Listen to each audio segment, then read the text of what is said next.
Rotator cuff injuries, including tears and tendinitis, are a significant concern in the world of fly fishing. Studies highlight that a considerable number of fly fishing anglers experience shoulder-related issues. For instance, research involving 162 fly fishers revealed that 36.4% reported upper extremity pain post-fly fishing, indicating a high incidence of shoulder discomfort in the activity. Another study found that half of the participants suffered from shoulder pain, with some cases escalating to rotator cuff tears and injuries. As mentioned in a previous podcast episode with Dr. Jay Smith.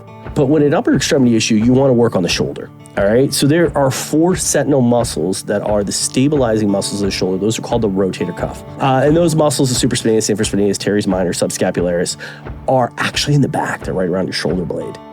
And what they do is they control the small motions of the shoulder. So they bring your arm up the first 10 to 15, sometimes 20 degrees, lifting up, and then they dig out and in. And what that does is your shoulder's like a beach ball. It's a beach ball on a golf tee, all right? And there's cartilage that makes that tee a little deeper. But that rotator cuff muscles, those 4 muscles surround that head and keep it in place. So it's great to have the faux shell muscles, your pecs, your delts, your lats, your traps.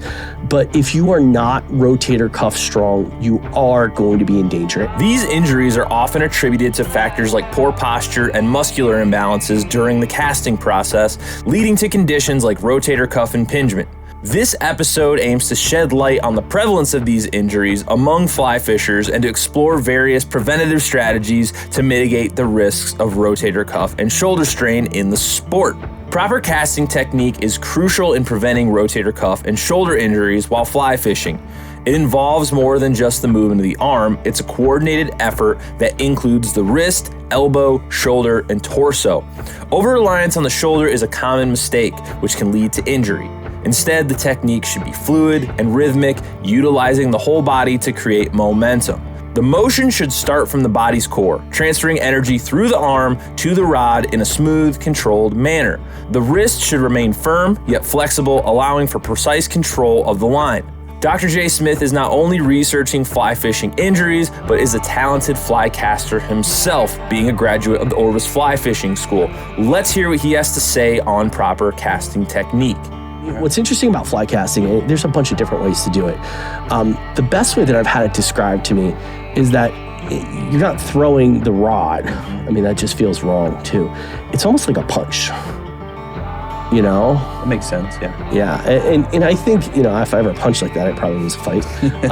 But I mean, just understanding basic mechanics and I think, one of the benefits for me is that I didn't learn how to fly fish first. I learned how to properly fly cast first. I tried to fly fish. I failed. Probably not, a lot. But learning how to fly cast first puts you in a much better position to fly fish for longer periods of time.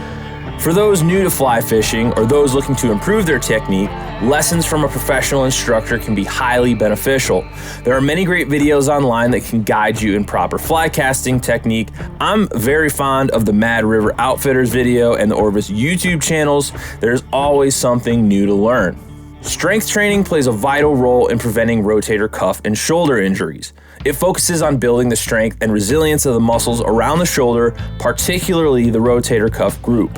These muscles are crucial for stabilizing and moving the shoulder joint during the repetitive motions of casting. Effective exercises include internal and external rotations using resistance bands while specifically targeting the rotator cuff muscles. Shoulder presses and lateral raises strengthen the broader shoulder muscle group, enhancing overall shoulder stability and function. I recently talked to Courtney DeSorbo, a licensed athletic trainer and the owner of Hold Fast Performance and Wellness, about some easy exercises that we can do at home to help build up these rotator cuff muscles. I'm Courtney DeSorbo. I'm the owner of Hold Fast Performance and Wellness. I'm a licensed athletic trainer and I help active people treat and rehab their injuries so that they can keep being active for a really long time. Now, in fly fishing, some common injuries include shoulder issues like rotator cuff tears, elbow and wrist injuries. So doing some of these exercises and stretches can help prevent injury and keep you fly fishing for a really long time. All right, so this is an L pull. So you pull the shoulders back and pull the hands out with a little pause at the end.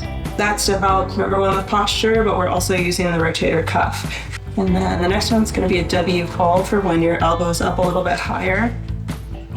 So from here, you can grip the band a little bit closer. You can go palm up again.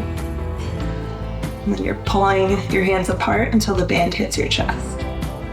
So then with the band anchored at about shoulder height, we're gonna use the outside arm, put a little bit of tension on the band, and then press straight up overhead so that the band stays in front of our face pretty close.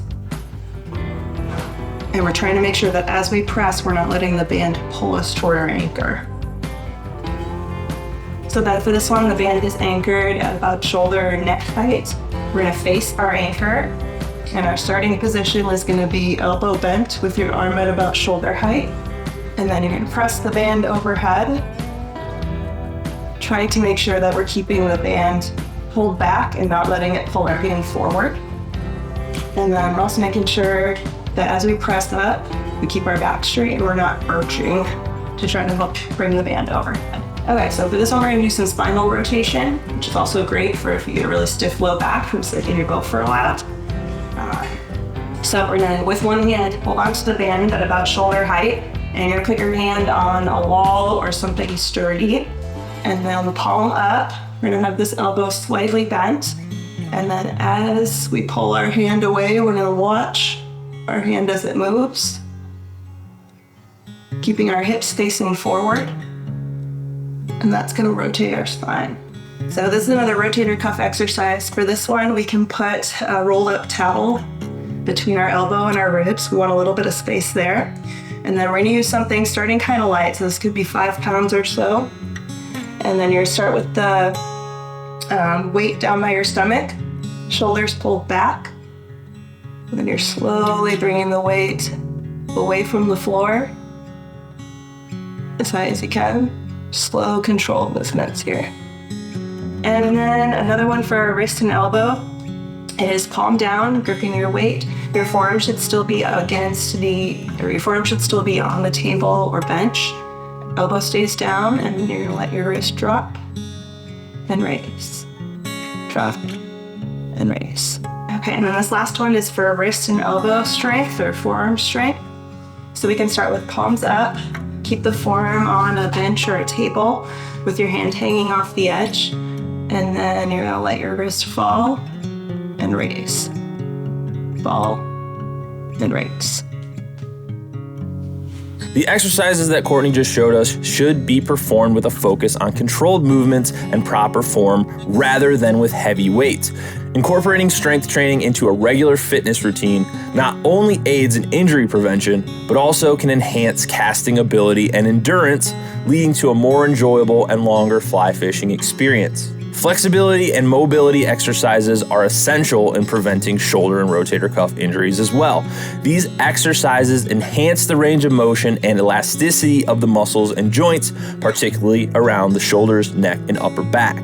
Regular stretching can significantly reduce the risk of strains and tears, especially in the delicate rotator cuff muscles that are heavily involved in casting motions. Mobility exercises such as dynamic stretching and shoulder circles can also help in maintaining joint health.